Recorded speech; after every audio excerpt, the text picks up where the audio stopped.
என் அன்புள்ள சகோதரர்களே மற்றும் சகோதரிகளே, கர்த்தராகிய இயேசு கிறிஸ்துவின் நாமத்தில் உங்களை அன்போடும் ஆசீர்வாதத்தோடும் வரவேற்கிறேன்.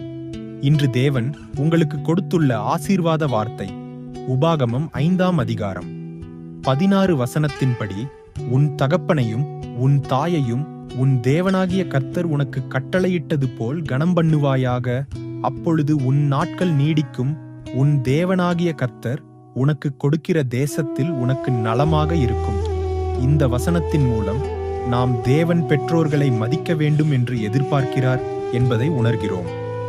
வேதாகமம் கூறுவது, ஒவ்வொரு மனிதனும் தன் தாயையும் தந்தையையும் மதிக்க வேண்டும். கொலோசையர் சபைக்கு அப்போஸ்தலன் பவுல் கூறுகிறார், பெரியோர்கள் மட்டுமல்ல, பிள்ளைகளும் தங்கள் பெற்றோருக்கு கீழ்ப்படிந்து நடக்க வேண்டும். இது கர்த்தருக்கு ஏற்கத்தக்கதுதாகும். வேதாகமம் மேலும் கூறுகிறது, உன் தகப்பனையும் உன் தாயையும் மதிக்க வேண்டும். தகப்பனையோ தாயையோ நிந்திக்கிறவன் தண்டிக்கப்படுவான் என்றும், உன் தேவனாகிய கர்த்தர் உனக்கு கொடுக்கிற தேசத்தில் உன் நாட்கள் நீடித்திருக்கும்படி உன் தகப்பனையும் உன் தாயையும் கனம் பண்ணுவாயாக என்றும் கூறுகிறது. இது தேவன் பெற்றோர்களையும் அவர்களுடன் உள்ள உறவுகளையும் முக்கியமாக கருதுகிறார் என்பதை காட்டுகிறது. என் அன்பான சகோதர சகோதரிகளே, நீங்கள் வாழ்வில் ஆசீர்வதிக்கப்பட விரும்புகிறீர்களா? அப்படியானால் உங்கள் பெற்றோருக்கு கீழ்ப்படிந்து நடக்க வேண்டும். அவர்களிடம் வாக்குவாதம் செய்யாதீர்கள், நிபந்தனை விதிக்காதீர்கள். அது தேவனுக்கு பிடிக்காது. தேவன் உங்களை ஆசீர்வதிக்க விரும்பினால் நீங்கள் உங்கள் பெற்றோர்களை மதிக்க வேண்டும், அவர்களை மகிழ்வாக்க வேண்டும். அவர்கள் கூறும் ஒவ்வொரு அறிவுரையையும் மனமகிழ்ச்சியுடன் ஏற்றுக்கொண்டீர்களா? அவர்களை நேசித்து மதித்தீர்களா? அவர்களின் தேவைகளை நிறைவேற்றினீர்களா? எளிமையுடனும் அன்போடும் நடந்தீர்களா? அவர்களுக்காக ஜெபித்தீர்களா?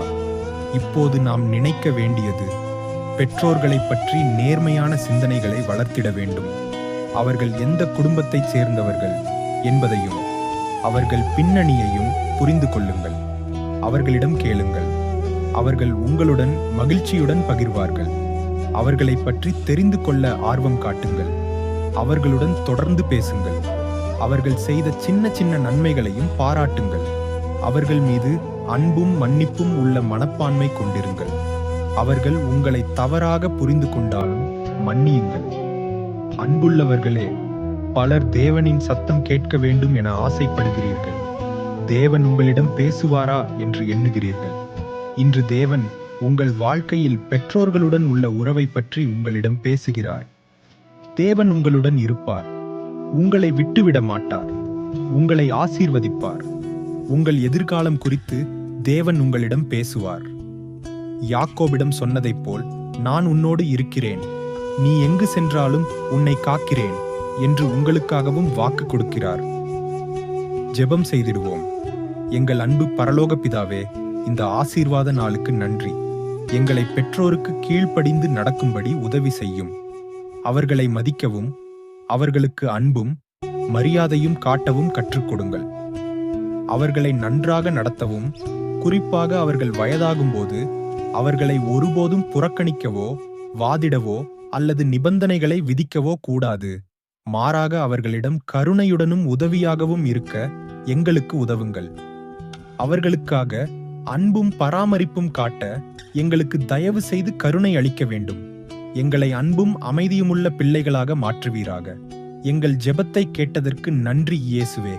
நீர் ஆம் என்றும் ஆமேன் என்றும் சொன்னீர். இயேசுவின் நாமத்தில் ஜெபிக்கிறோம். ஆமேன், ஆமேன்.